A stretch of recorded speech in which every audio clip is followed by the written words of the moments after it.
Italian Design Day 2019 was held on March 20th. The event provided valuable chances to promote Italian design in Korea and discuss both Korean and Italian design in depth.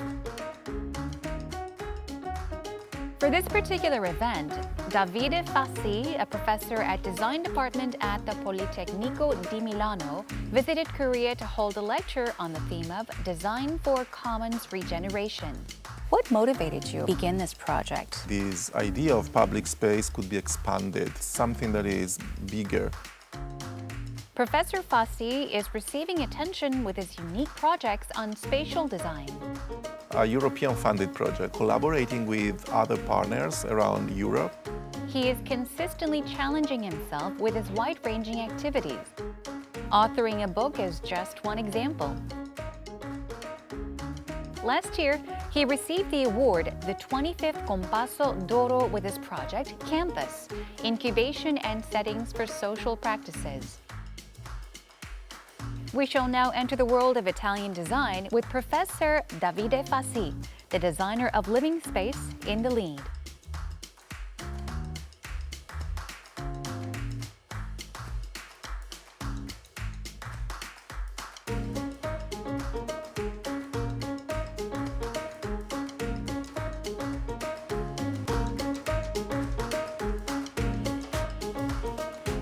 Welcome to Korea and, of course, to Heart, Davide.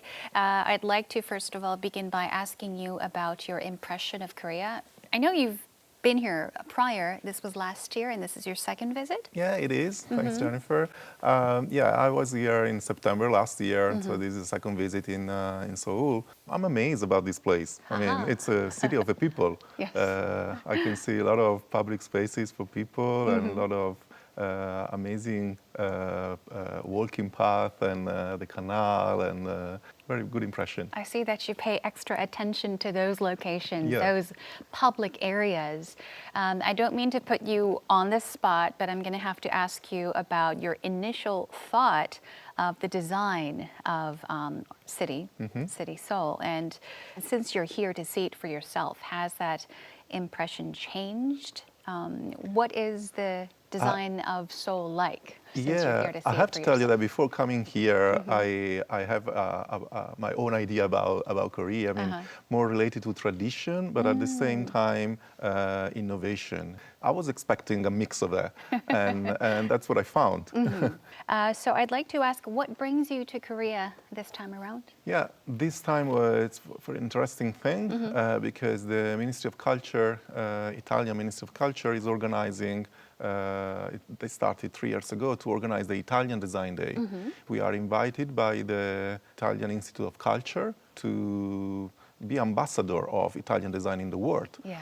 I was invited by the embassy here, so by the Italian Institute of Culture, and so in the last 2 days I gave 2 speeches about that. And the audience was really interactive. So I did a speech on one of my research topics, that is design for Commons Regeneration. And at the end of the speech, there were a lot of questions to talk about that, to know more about that. So I was pretty happy about that. Do you remember perhaps the most, common questions? I mean, which questions were you asked by most people, of course? Yeah, they were interesting in this idea to how to design public spaces or spaces for people. Because it seems that Seoul is a place where this kind of project is really interested by the people. And so they were asking me if even in Italy there is this kind of approach towards the quality of life of people in the urban context. It's an idea of, I guess, improving the quality of life by, I guess, constructing or forming these areas for the public to kind of enjoy together? Yeah, when I say commons, I mean I'm relating to all of those places that are public and shared by the people. I see. Doesn't mean only squares or streets or sidewalks, but even forestry, river, lakes, the air is a common. I'm investigating a lot what is the relationship of design and these commons. And usually when you are talking about commons, you are talking about people, Yes. how they are interacting with that, and how they are reclaiming even that. Okay, so as you've mentioned, design for Commons Regeneration. For, of course, myself, and to help our viewers get a grasp of the idea, we have prepared some photos. So let's take a look at that, and then could you please explain to us more in detail? Okay, Yeah. let's take a look. In this picture, I mean, you can see one of the potential common. This is a green area. It's a public green area. Those places in which you can cross, you can use it, you can manage it and govern it. There are all those natural or artificial resources that are not belonging to the private realm, but they are belonging to the public one. I see. Yeah. So you're kind of creating a sense of community and trying to connect people? Sure, because most of the time when you're taking care of a common, you can't do by yourself. I mean, That's true. usually, I mean, you are doing with other people, and you can develop the sense of belonging to a place with the other people. And to do that, the design as a role, because as you may see here, you can see lots of activities that as designer we can do, like co-design activities, engaging people in the field activities, prototyping solution, so triggering and enabling the people to make things happen. So it's not only about designing the space itself, but you're designing things that actually can go into that space and fill that space as well. Usually design is considered as a tangible things like furniture or tables or Yes. whatever. But nowadays, I mean, design is wider, and so there are even some not tangible features that you can design. Yes. So in this case, for instance, this is a community garden that we have developed in our campus of Politecnico in Milan. You can see here there are some artifacts, like some objects, like these garden bags. Yes. That was the results of a project by students. But there are even rules and strategies and the way in which you can use this space. So how can gather people together to manage this place, the rules to get the vegetable from the garden beds and whatever. This was quite interesting because we spent a couple of years to do it, and we involved kind of 1,500 citizens throughout these 2 years to do it, So it seems as though, I mean, you pay detailed, calculative attention to every detail of these spaces. I'd like to ask about the process. Could you tell us in more detail about the whole process? Yeah. We, as a research team, I mean, we used to have our approach to this kind of project. Usually, there are 4 categories of people who are working around this project. We, as researchers or professors, students that are developers and prototypers of the solution. We got citizens that are beneficiaries and at the same time activists in the urban context. And then we can have even the companies or public institutions that are endorsers or promoters of this or sponsors of this solution. We used to be very in the field. So I get enough of doing beautiful drawings in the classroom and just be put on the table or on the wall. I would push students to go outside and to do things with people, because things are coming by them.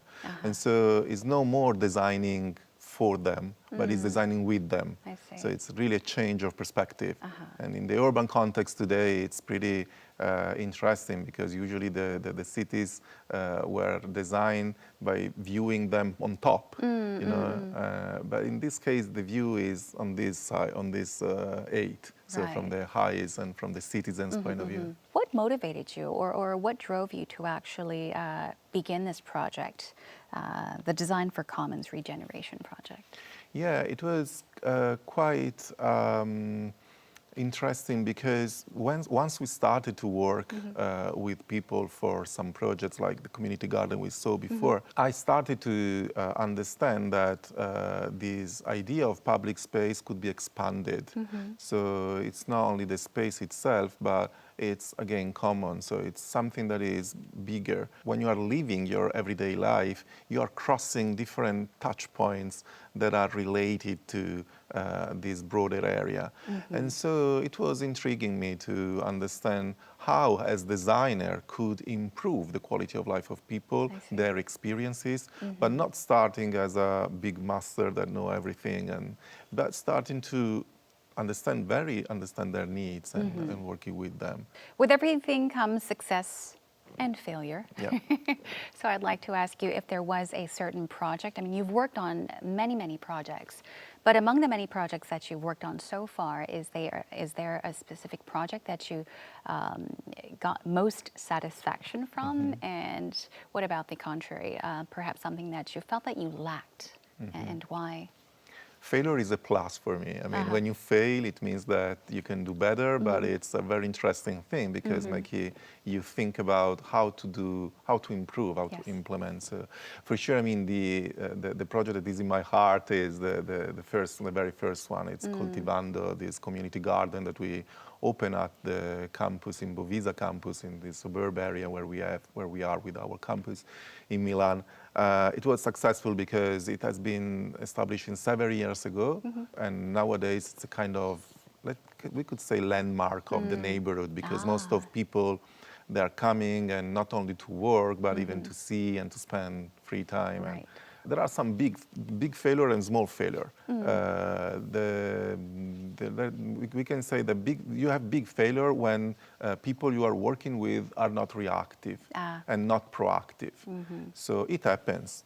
So it could happen. It's not a tragedy. It's just a matter to rearrange the target and to rearrange the activities to do with them. It's part of the, let's say, part of a game. So, yeah. Right.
Now, you are a professor at the Politecnico di Milano and also a member of the international coordination at DESIS network. So I'd like to ask you to tell us about DESIS Lab. Tell us about this network.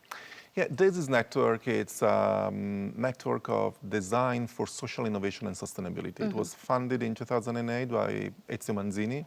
He's a worldwide famous professor dealing with these social innovation issues.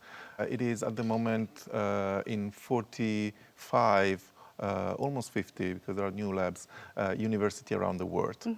The idea was to create a network of those people who are dealing with these issues. So those people who are dealing with design, but at the same time interacting with people and developing projects for social innovation and sustainability.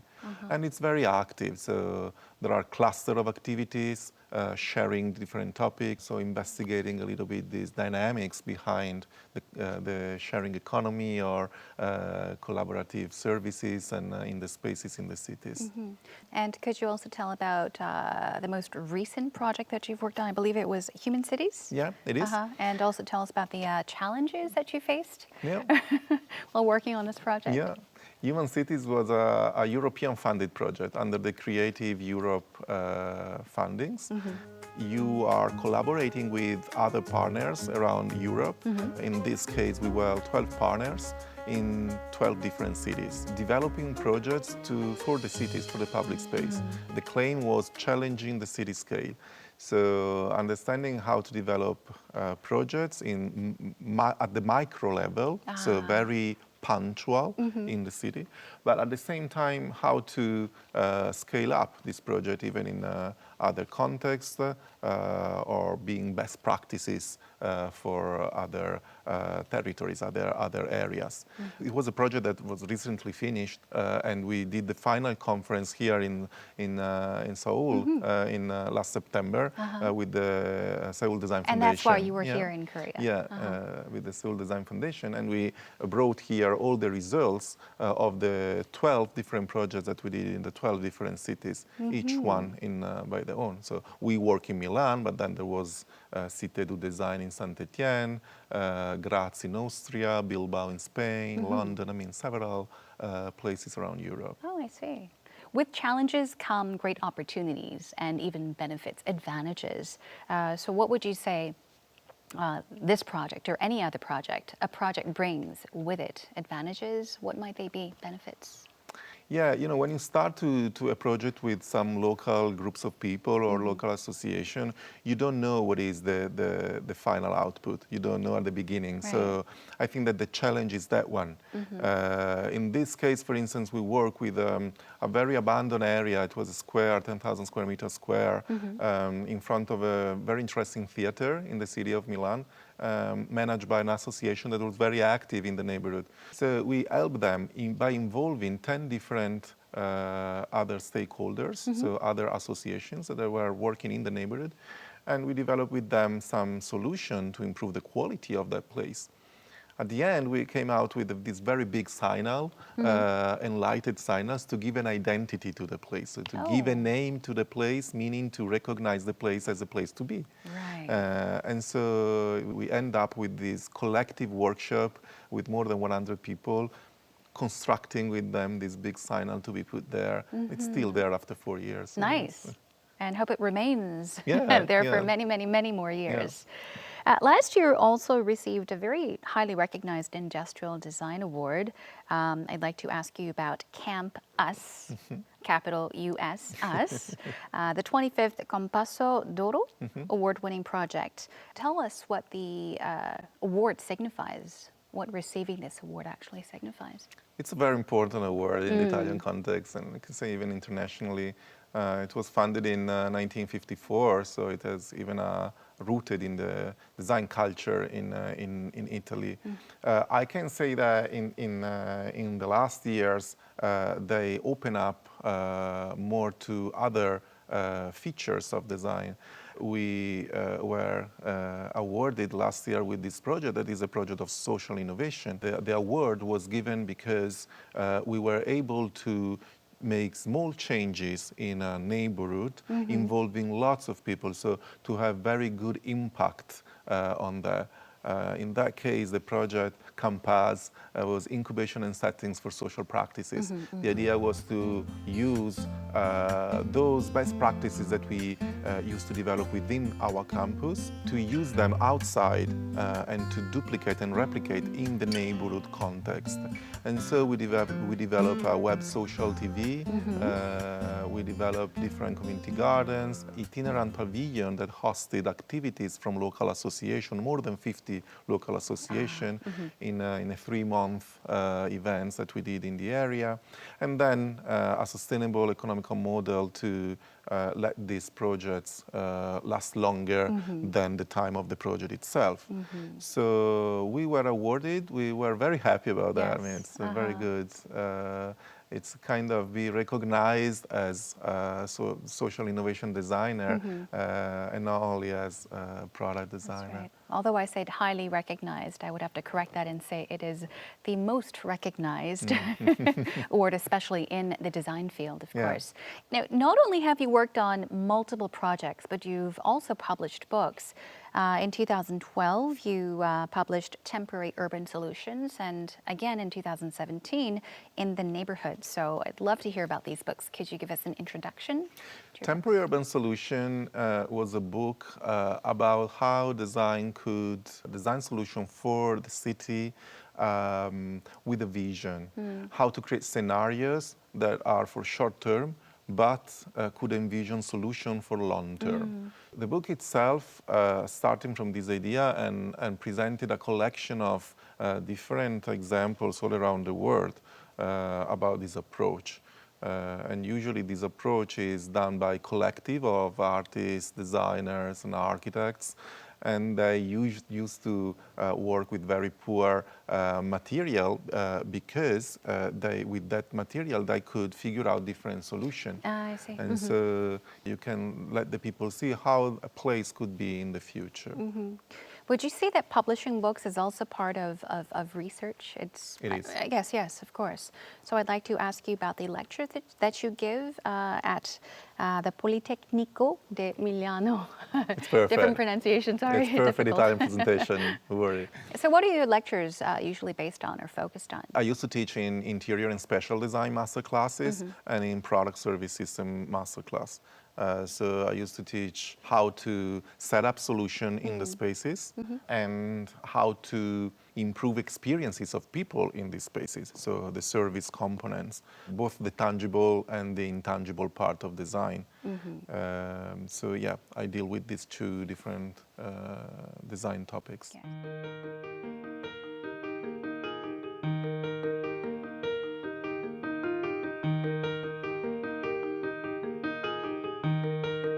Now, where did you get your design inspirations from? Let's say when you first started, your work involving architecture, involving space, and has that changed now? Do you get inspiration from elsewhere now, or is it the same for you? You know, when you started to design something, especially when you're freshly graduated, you are inspired by the big names, and so by the master of architecture. But then later, I discovered that my attention moved to the spontaneous design. I mean, that design that was not really designed by someone specifically, I see. but it's a result of a process that someone did it, but it's not important who, because the importance is the result. And so I was fascinated by that. So I was fascinated by those creative communities that are developing solutions for their life and how this spontaneous design could be improved even with the skills and competencies that we as designers could have. Now, when it comes to, I guess, design concepts, when we look at new concepts, of course, we see new concepts or new design concepts arising, and the older ones kind of transforming. So these design concepts change and change. How do you think that design concepts will change in the future? Or design itself will change? How will it change? Honestly, I can't see a future that is without relationship with people. Let's say these future scenarios in which everyone is connecting only with himself, like with microchip in the air or something. To me, I mean, it's something that maybe it's not to take it for granted. I mean, I think that will be more than that. I think that in future, this idea to be together and to develop community feeling, sharing, be helped by the other, it's something that it's again emerging and could make the difference in future. And even design concepts have to go and follow that path. I like that idea. Because it's true. I mean, we're seeing more people interacting with each other much more easily, but then again, we're physically apart from each other. We're not really there to interact with people together in a physical space. I'd also like to ask you my final question, which happens to be about the projects. What kinds of projects? Is there a project that you have in mind that you want to challenge yourself with? And could you also tell us about your future goals? Yeah, there are a couple of things that are in my mind for future. The first one is to try to follow up this idea of go beyond the borders of the campus. We are starting to think about a living lab in the neighborhood. So kind of research center that is not inside the university, but is physically in some neighbors that are in need of advices, help in developing solution, boosting some innovation, working with the association to develop projects. So this is something that we are working on. And that would be a part of your future goals as well. Yeah, Yes. yeah. I'd like to thank you so much for spending time with me, sitting here Thanks for the on Heart to invitation. Heart. And yes, it was a very interesting conversation, and I am excited to see more of these designs that involve space and people and connecting people. I'd like to see more interaction. Best of luck to you. And thank you once again for joining Thanks us for the today. invitation. Thank you, Jennifer. Thank you.